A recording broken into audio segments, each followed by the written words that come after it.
আজকে একটু ভাজি করব, চিচিঙ্গা ভাজি।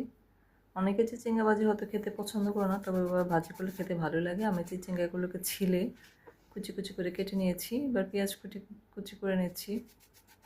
আমি আজকে চিংড়ি মাছ দিয়ে চিচিঙ্গা ভাজি করব, তাই চিকন করে কুচি করে কেটে নিলাম।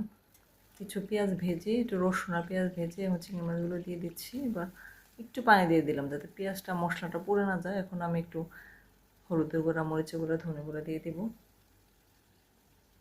যার যার পছন্দ মতো। কালার বেশি চাইলে হলুদ বেশি দিবেন, ধনে গুঁড়ো অল্প দিলেই হয়।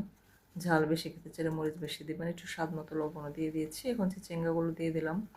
চিংড়ি মাছ দিয়ে চিচিঙ্গা ভাজি খেতে ভালোই লাগে। সবজি খাওয়া উচিত আমাদের প্রচুর পরিমাণে। এখন গরমের সময় প্রচুর সবজি খাওয়া উচিত, শাক সবজি। কয়েকটা কাঁচামরিচ দিয়ে দিয়েছি। আমার ভাজিটাও প্রায় হয়ে গিয়েছে। আর একটু পানি শুকালে আমি চুলাটা বন্ধ করে দিই। এইভাবে আপনারা ভাজি করে নিতে পারেন চিচিঙ্গা ভাজি। একটু ধনেপাতা দিয়ে দিলে সুন্দর একটা ফ্লেভার আসে, আরও সুস্বাদু হয়, দেখতেও ভালো লাগে।